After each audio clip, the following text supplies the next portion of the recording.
Tree Country 1330 WTRE. Good morning. It is 9:14. We are rocking and rolling through this morning. We've had all kinds of guests today. Right now, we are joined with the ladies from Casa.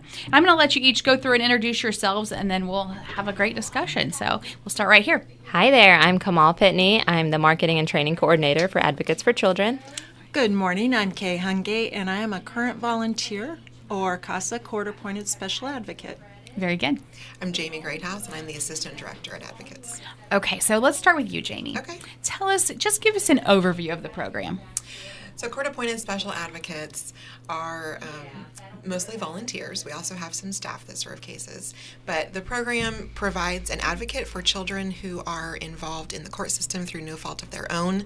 So they've been abused or neglected. The Department of Child Services has gotten involved. And the court appoints a person to be in charge of that child's best interest. So our volunteers do an investigation. They talk to all the people who are involved in that child's life and then give the judge critical information that she or he needs in order to make decisions about that child's life. So how do you go about recruiting volunteers? I'll leave that to Kamal. All right. So that's why we're here. We cover 3 counties. We cover Bartholomew, Decatur, and Jennings County. Currently, we have 38 kids or 17 cases in the Decatur County alone. So we entice people to volunteer if they have, spare 8 to 10 hours a month that they're able to share and want to make a difference in this child's life. So you are going to be the most consistent person in this child's life. You go through, like Jamie said, you talk to the teachers, everyone that's involved around that child's life, and you make that decision on what is in the best interest of that child. Currently, we're going through Facebook recruitment. You go to our website and you fill out the application. We do a quick phone interview with you, and then we bring you in. You see you're fit for it. So with the need being so great right now, how are you able to juggle that until you find those volunteers to make sure these kids are protected? Unfortunately, those 38 children in Decatur County right now are moving through the system alone. They don't have an advocate. Mm-hmm. So we've got to step this up. Yes.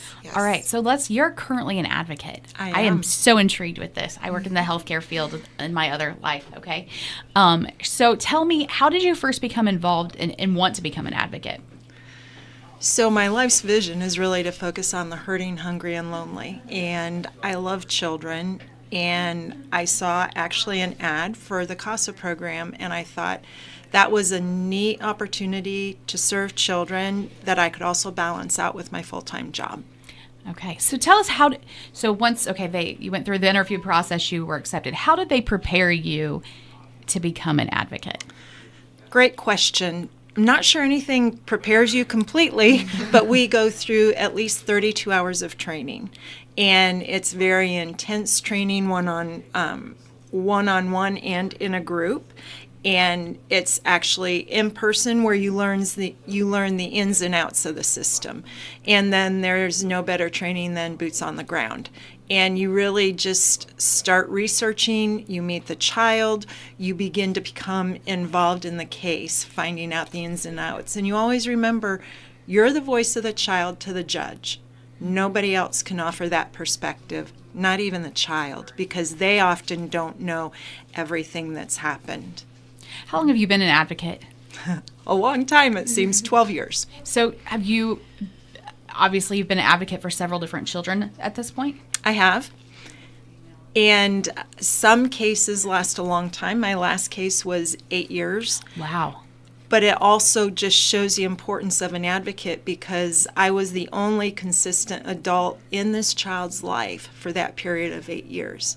Parents left, foster parents left, providers left, and so I was able to be the thread of continuity for that child and also for the DCS staff as well that transitioned throughout the case. So as you guys are advocating and working to get volunteers, let's talk commitment, because I know you said 8 to 10 hours, but what goes into getting a full on board and being able to be an advocate for a kiddo? So right now we're working on kind of a hybrid training schedule. It has changed a little bit since Kay was trained. It still is 30 hours, but a lot of that is kind of shadowing work and working closely with your supervisor. So we do provide a supervisor for you. That is your person to answer all your questions and kind of guide you through the process. You don't have to have any legal background. We teach you how to write the report. We provide a template for you to use to write the report to the court. We give you testifying tips.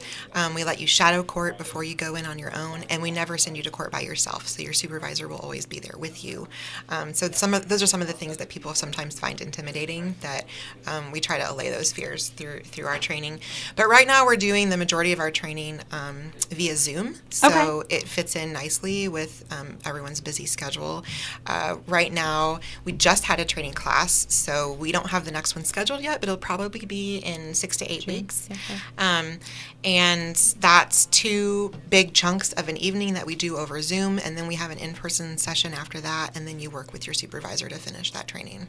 Okay, so when we're talking about advocates, who qualifies? What are some requirements to become an advocate? Right, so you have to be at least 21 years of age. Like Jamie said, no legal background, no education requirement for that. You must have a driver's license, no felony background, or we do a lot of background check as well with fingerprinting. I forgot, what was that called? For child safety. Yeah, you have we to do a make sure. CPS background CPS check, background. so you can't have any substantiated abuse or neglect in your past. Okay. Yeah. So since you've been an advocate now for so many years, what have you taken away from this program? What's it done for you? What it's done for me is help me understand the importance of the role, because I love children and my heart just breaks for those that don't have somebody to help them. And in the role of an advocate, you do help that child. Sometimes you're their bright light in a very difficult situation. And so you build a relationship, you begin to represent that child to the judge, you ensure that that child's best interests are always heard. You know, you were saying 8 years for one of your cases. That you saw them through the majority of their growing up years. I did. I had that. It was a family with multiple siblings, and one individual I had for 8 years, 8 critical years.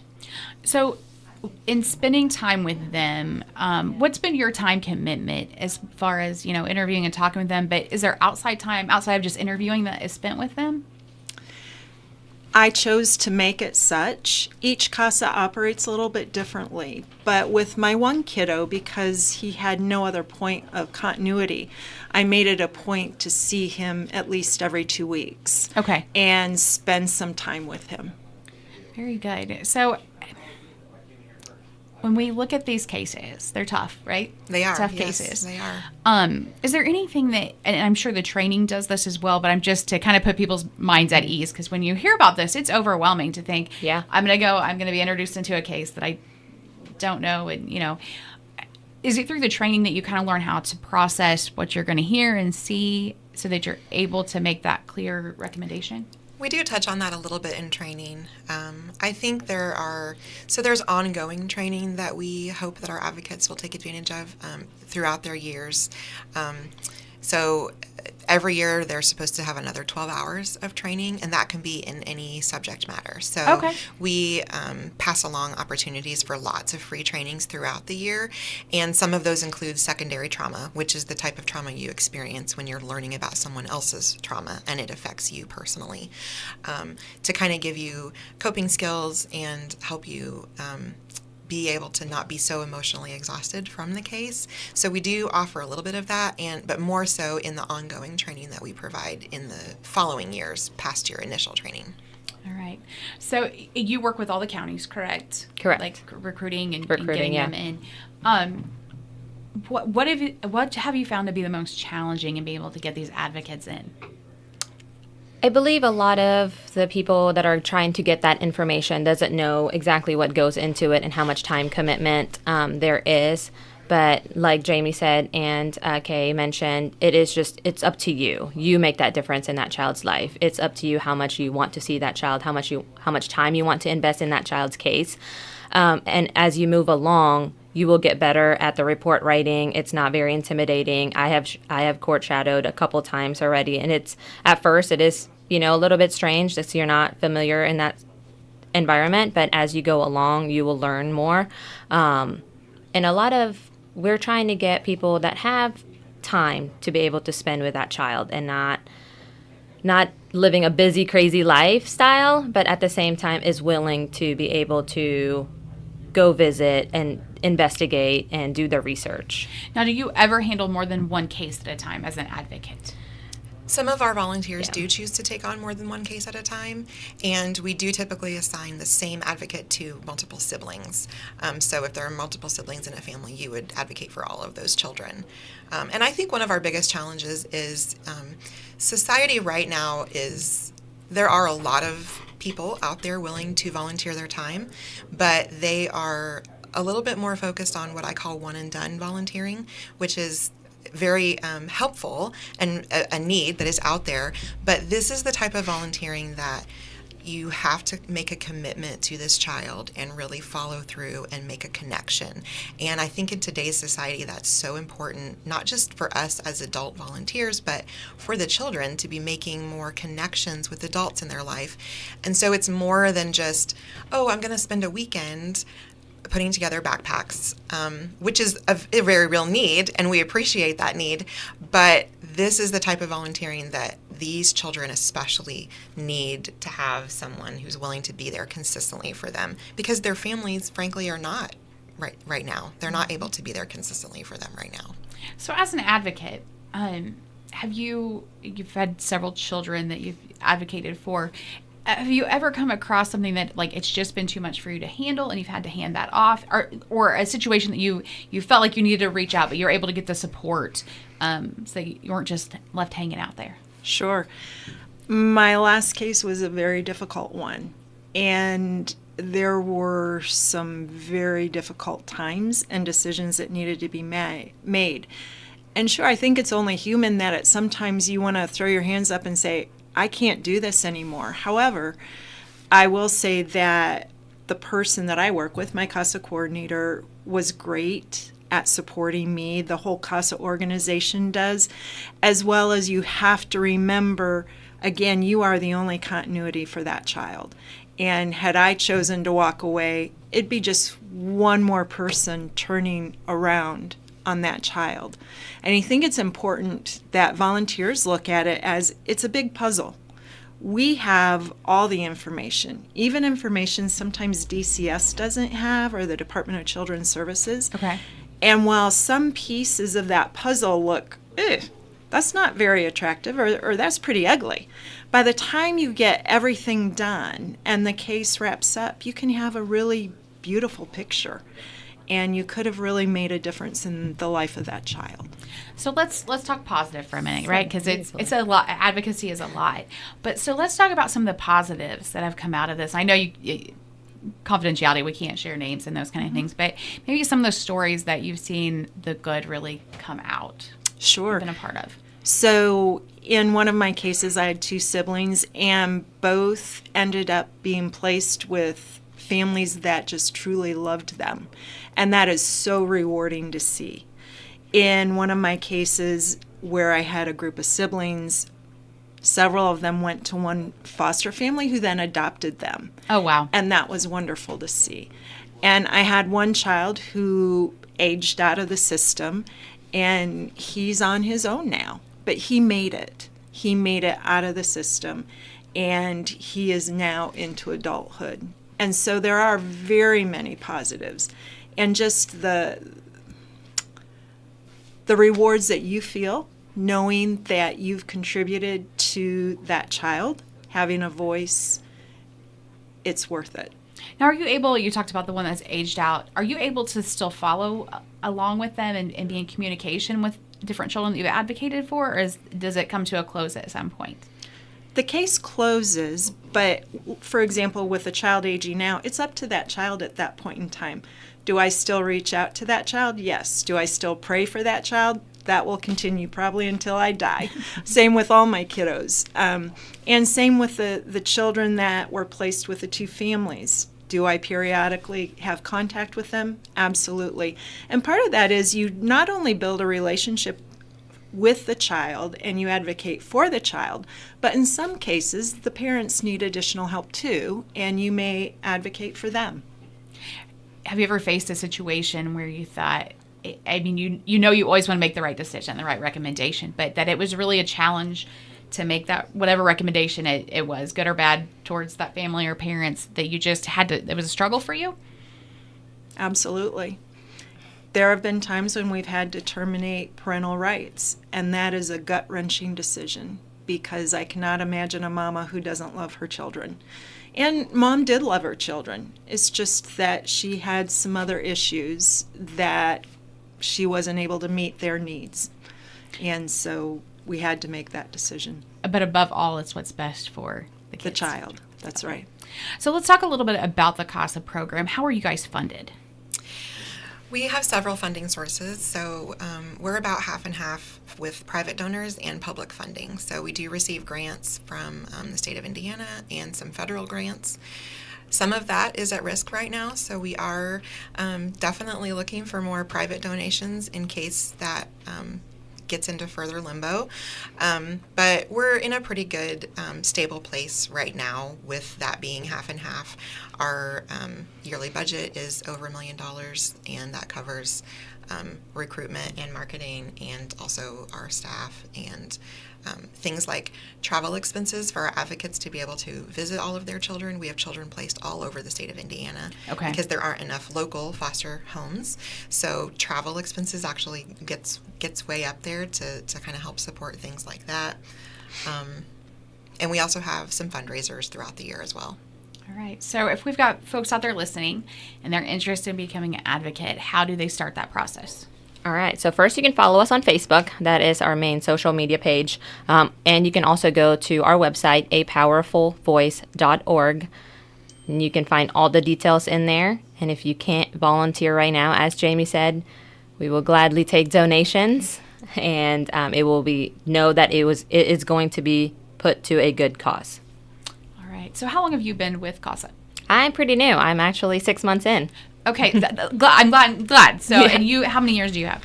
I'm going on 11 years. 11, okay. Mm-hmm. So coming into this 6 months in, what's just your overall take on the advocacy program?